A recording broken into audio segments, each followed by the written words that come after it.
నమస్తే, నేను మీ కుప్ప పద్మిని. ఇన్నాళ్ళు మీ సపోర్ట్ ని నాకు అందిస్తూ, మీ ప్రేమని నాకు అందిస్తున్న ప్రతి ఒక్కరికి కృతజ్ఞతలు. ఇప్పుడు చూడబోతున్న ఈ వీడియో కూడా ఖచ్చితంగా మీకు ఉపయోగపడుతుంది. లైక్, షేర్ అండ్ సబ్స్క్రైబ్ చేసి మీ ఇష్టాన్ని అలాగే మీ సపోర్ట్ ని నాకు అందించండి. అలాగే ఈ వీడియో పట్ల మీ అభిప్రాయాన్ని కమెంట్ సెక్షన్ లో కమెంట్ చేసి నాకు తెలియజేయండి. నమస్తే, వెల్కమ్ టు అవర్ ఛానల్. నేను పద్మిని. ప్రస్తుతంతో పాటు ప్రముఖ ఆధ్యాత్మికవేత్త, వాస్తు జ్యోతిష పండితులు కేఎస్ఆర్ గారు మనతో పాటు ఉన్నారు. మాట్లాడదాం. సార్ నమస్తే. సార్, లైఫ్ స్టైల్ అనేది ఖచ్చితంగా కష్టాలని కొని తీసుకొస్తుంది అనటంలో ఎటువంటి సందేహం లేదు. కష్టాలను కొని తీసుకొచ్చినా ఆ కష్టాలకు ఫుల్ స్టాప్ పెట్టినా కూడా లైఫ్ స్టైలే మ్యాటర్స్ కదా. మనం ఎలా బ్రతుకుతున్నాము, ఎట్లాంటి లైఫ్ ని లీడ్ చేస్తున్నాము, ఎప్పుడు పడుకుంటున్నాం, ఎప్పుడు తింటున్నాం, ఎంత తింటున్నాం అనే దాని మీద ప్రతి ఒక్కటి రిలేట్ అయింది. అయితే అధిక బరువు అనేది కూడా చాలా మందిని కూడా పట్టిపీడిస్తున్నటువంటి సమస్య. ఒబేసిటీ, అది వయసుతో సంబంధం లేకుండా ఒబేసిటీ ఇబ్బంది పెడుతుంది. మీకు కూడా వస్తుంటాయి కాల్స్? తప్పకుండా వస్తూనే ఉంటే అలా పైగా ఏమంటాం, కొంతమంది చిన్న చిన్న పిల్లలు చూస్తే వాళ్ళకి ఇంకా గట్టిగా పెళ్లి కూడా అవదు, అంతంత లావు ఉంటారు.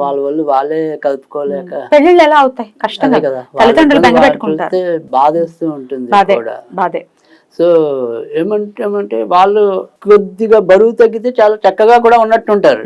కానీ దానివల్ల ఏంటంటే వాళ్ళ శరీర ఆకృతి అన్నదే మొత్తం మారిపోయే ఇబ్బంది అనేది కూడా ఎక్కువగా కనిపిస్తుంది. ఎగ్జాక్ట్లీ. రకరకాల కారణాలండి. థైరాయిడ్ వల్ల ఒళ్ళు రావటం కానీ, పీసీఓడి వల్ల ఒళ్ళు రావటం కానీ, డెలివరీ అయిన తర్వాత ఒళ్ళు రావటం కానీ, ఆపరేషన్లు అయ్యాక ఒళ్ళు రావటం, ఎగ్జాక్ట్లీ రకరకాల కొంతమంది మందులు ఎక్కువ అయ్యి కూడా పొట్ట వచ్చేయటం, స్కిన్ డిజీజ్ ఏదైనా ఉంది, మందులు వాడారంటే ఒళ్ళు వచ్చేస్తుంది. మందులు వాడితే, స్టెరాయిడ్స్ వాడితే ఒళ్ళు వచ్చేస్తుంది. రకరకాల ఎన్నికి కీళ్ళకి సంబంధించిన ఏమైనా నొప్పులు వాడినప్పుడు కూడా ఒక్కోసారి సందర్భాల్లో ఒళ్ళు వచ్చిన విషయాలు కూడా ఉన్నాయి. ఇక తిండి ఎక్కువ కూడా ఒళ్ళు వచ్చేది. ఇంకా లాస్ట్ కేటగిరీ ఇవాళ పిల్లలు ఎక్కువ శాతం ఏంటంటే రోడ్డు మీద జంక్ ఫుడ్ ఇవన్నీ తినటం వల్ల కూడా వస్తాయి. కానీ మనకి ఇక్కడ వాళ్ళకి ఒళ్ళు ఎలా వచ్చిందని కాదు, దానికి అసలు ఎలా తగ్గించి. ఇప్పుడు ఒళ్ళు ఎలాగో వచ్చేసింది, మాకు ఒళ్ళు ఉందండి, మాకు సమస్య అది తగ్గాలి, రకరకాల ఎక్సర్సైజ్లు, రకరకాల డైట్ కంట్రోల్ ఇవన్నీ చేస్తున్నాం, మరి ఏం చెయ్యాలి? ఆస్ట్రాలజీ చెప్తుందా అండి వీళ్ళు? అంటే దేనికైనా ఇప్పుడు మనము ఆస్ట్రాలజీని సరైన పద్ధతిలో వినియోగించుకుంటే పరిష్కారం లేకుండా అనేది ఉండదు. టాపిక్ అయినా సో దాన్ని మనం అనలైజ్ చేసే విధానంలో ఉంటుంది. అంటే ఇక్కడ మనకి ఏం చెప్పింది అంటే, ఇక్కడ గురుడు జనరల్గా ఎక్కడ ఏ రాశిలో ఉంటే ఆ రాశిలో వాళ్ళకి లావు ఉంటుంది. గురువు వల్లనే జనరల్ గా అధిక బరువు కానీ అధిక బొల్లు కానీ ఏదైనా సరే, అంటే ఇప్పుడు నాకు తల ఎక్కువ ఉంది అనుకోండి, అంటే నా తల స్థానంలో ఎక్కడొక్కడ గురుడు ఉండాలి. సో అందుకని మనం బొమ్మ గీసినట్టు కూడా చెప్పొచ్చు. అందుకే మనం మీకు ఒక సందర్భంలో చెప్పాను, ఏదైనా సరే మనం ఎదురుకుండా మనిషిని పెట్టుకోకపోయినా పలానా గుర్తులు చెప్తే మనకి పోలీస్ స్టేషన్ లో వాటిలో మన సినిమాల్లో చూస్తుంటాం వాళ్ళని బొమ్మ వేస్తూ. గురువు ఉంటే మన గురువుని బట్టి కూడా బొమ్మ. అందుకే వీడికి ఇక్కడ ఈ జబ్బలు ఎక్కువ ఉంటాయండి అని చెప్పచ్చా? ఎట్లా అండి, మేషన్ లో గురువు ఉంటే ఎట్లా ఉంటుంది? తల కదా, తల వెడల్పుగా ఉంటుంది అని చెప్పచ్చు. వృషభంలో అంటే గొంతు ఎక్కువ ఉంటుంది అని చెప్పచ్చు. సో హృదయం మీద అంటే మిథునం ఉంది అంటే కనుక అలా ఉంటుందని. ఇక్కడ ఛాతీ ఎక్కువ ఉంటుంది కర్కాటకంలో అంటే, పొట్ట అయితే సింహం, అలా అన్ని కూడా మనం చెప్పచ్చు. సో అయితే ఇక్కడ అదొకటి. తర్వాత రెండోది ఏంటంటే, మన తిండికి కానీ వాకుకి కానీ వీటికి అన్నిటికీ కూడా రెండో ఇల్లు ప్రధాన కారణం అవుతుంది. తర్వాత మనం రెండో ఇల్లు తీసుకున్నాక ఎనిమిదో ఇల్లు అనేది వీటి తిన్నది అరగించుకుంటాడా లేదా, అది ఇష్టం వచ్చిన పద్ధతిలో వెళ్తుందా ఏంటి అనేది అష్టమాన్ని చూడాలి. సో వాటి నుంచి మళ్ళీ బయటపడతాడా లేదంటే ఎప్పుడైనా లాభమే. అంటే లాభం అనేది ఎప్పుడు కూడా లాభమే. అంటే ఏ విషయానికైనా, అంటే మంచి స్నేహితులు దొరుకుతారా లేదా అనేది కానీ, వీడి వ్యాపారంలో నిలదొక్కుంటాడా లేదా అనేది కానీ, ఆసుపత్రికి వెళ్తే తొందరగా బయటపడతాడా లేదా అనేది కానీ, ఏదైనా సరే లాభం మీద లేకుండా ఏది ఉండదు. సో అందుకని 2, 8, 11 స్థానాన్ని పరిశీలించి కూడా వాడు రోగానికి మందేయచ్చు. కానీ గురుడు బట్టి ఏంటంటే, అది ఏ జాతకానికైనా సరే గురుడు పలానా స్థానంలో ఉన్నాడు అంటే ఖచ్చితంగా వీడికి పలానా ఒంటి తీరు అక్కడ లావు ఉండి ఉంటుంది, లేదా అక్కడ సన్నం ఉండి ఉంటుంది. అంటే శని ఎక్కడైతే ఉంటాడో అక్కడ సాధారణంగా బలహీనం ఉంటుంది. సో కొంతమందికి ఒళ్ళంతా బ్రహ్మాండంగా ఉంటుంది, పాదాలు ఉంటాయి, అంటే వాళ్ళకి ఆ స్థానాల్లో ఎక్కువ శని ఉండొచ్చు. సో అందుకని ఈ గురుడు లావుకి, శని బలహీనానికి. వీళ్ళిద్దరు ప్రతీక. చక్కగా నైస్ గా స్లిమ్ గా కొంతమందిని అంటే చూస్తారు. అది జనరల్ గా శుక్రుడు ఉంటే సౌందర్యవంతులు అవుతారు. జనరల్ గా శుక్రుడు సరైన పద్ధతిలో ఉంటే చంద్రుడు కూడా దానికి తోడైతే చాలా మంచి. కొంతమందిని చూస్తామండి, వాళ్ళ ఏజ్ అని కూడా చెప్పలేం మనం, రైట్. ఎంత చక్కగా స్లిమ్ గా ఏం తింటారా వీళ్ళు. కొన్ని కొన్ని లగ్నాలు బట్టి కూడా చెప్పండి. ఇప్పుడు కన్యా లగ్నం అనేది పేర్లోనూ అది ఎప్పుడు కూడా కన్యలాగానే ఉంటారు. వాళ్ళ మగాలైన ఒక రకమైన బ్యూటీతో ఉంటారా? బ్యూటీ ఉంటుంది, లేదా సున్నితత్వం ఉంటుంది. రైట్. సో అంత తొందరగా ఏమంటాం ముసలితనం రాదు, వృద్ధాప్యం. అదే శని చెడిపోయి ఇది మనం కొన్ని కొన్ని సందర్భాల్లో చెప్పుకోం, వాళ్ళ వయసుకు మించి ఎక్కువ ముసలిగా కనబడ్డారు అనుకోండి, ఖచ్చితంగా అక్కడ ఎక్కడో శని ఉండే ఉంటాడు. రైట్. అయితే గురువు ఉంటే లావని అంటున్నారు, శని ఉంటే బలహీనం అంటున్నాం. గురు శనులు కలిసి ఉంటే అది గురువు శని అంటే సమానంగానే తీసుకోవాల్సి వస్తుంది. కాకపోతే దాంట్లో అక్కడ మీకు అలాంటి ప్రశ్నలు వచ్చినప్పుడు సమాధానం చెప్పగలిగేది ఓన్లీ కేపీ. అంటే ఇక్కడ గురుడు సపోజ్ మనం మీరు చెప్పిన పద్ధతిలో గనక తీసుకుంటే, ఒక మేనం ఉందనుకోండి, మేనంలో అక్కడ శని నక్షత్రం ఉంది, గురుడు నక్షత్రం ఉంది. సో అదేమిటి ఎక్కడైనా అలానే కదా ఇంచుమించుగా ఉండేది. నేననేది మీనంలో కలిసి అని అంటున్నారా? మీనంలో కలిసారు అనుకోండి, అక్కడ శనికి శని సొంత నక్షత్రం, అవును, గురుడు సొంత నక్షత్రం కూడా ఉంది. అలా అన్ని రాశుల్లో ఉండదుగా. సో అలా నేననేది ఇప్పుడు ఏమంటారు, కర్కాటకంలో కూడా ఉంటుంది, పునర్వసు ఉంటుంది, పుష్యమి ఉంటుంది. అదే నేను అలా కొన్ని కొన్ని అలా ఉన్న చోట అప్పుడు కొద్దిగా మనకి పరీక్ష చేయటం అనేది. అంటే ఇప్పుడు సపోజ్ శని నక్షత్రంలోనే ఉన్నాడు, గురుడు నక్షత్రంలోనే ఉన్నాడు, అప్పుడు మరి ఛార్జ్ ఎక్కువ ఉందని చెప్పాలా తక్కువ ఉందని చెప్పాలి కదా.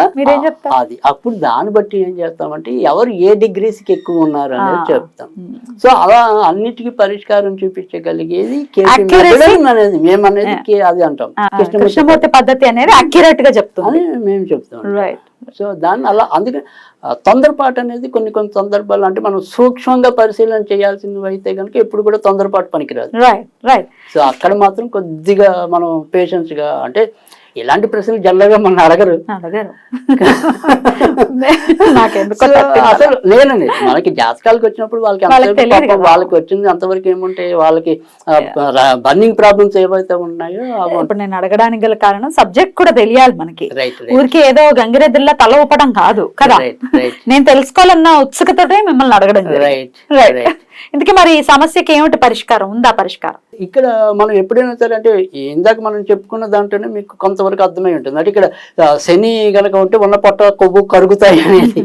ఎందుకంటే శని అంటేనే ఎంతో కొంత మనల్ని కష్టపెట్టేవాడు. సో ఎప్పుడైతే కష్టం ఉంటుందో ఖచ్చితంగా బలహీనం అవుతాం. సో ఇక్కడ ఆరోగ్యమైన బలహీనత కావాలి, రోగం వచ్చి బలహీన వస్తే ఉపయోగం లేదు. కరెక్ట్. సో ఆరోగ్యపరంగా బలహీనం కావాలి కాబట్టి మన ఒళ్ళు సమానమైన స్థాయిలో ఉండాలి. కాబట్టి మీకు ఖచ్చితంగా శనిని ఆరాధించాలి. శనిని ఆరాధించటము అంటే కనుక మనం ఖచ్చితంగా ఏం చెప్తామంటే కనుక కాలభైరవుని చెప్తాం. సో ఈ కాలభైరవుడి అంటే కాలభైరవుడి యొక్క మంత్రాలు ఏవైతే ఉంటాయో కనీసం 108 రకాల మంత్రాల పైనే మనకి ఇటు కొత్తాలం పీఠాధిపతి గారు కూడా చెప్పి ఉన్నారు. తర్వాత మనం మొదటి నుంచి చాలా వీడియోల్లో గత వీడియోల్లో కూడా ఈ కాలాన్ని పరిపాలించేది కాళికాదేవి ఆడమ్మ అయితే, మగదేవత అయితే కనుక కాలభైరుడు అనే చెప్తున్నాం.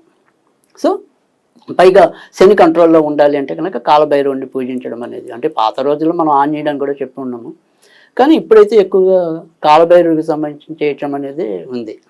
సో అందుకని ఇక్కడ కాలభైరవుడి యొక్క మంత్రాన్ని మనం పఠించాలి.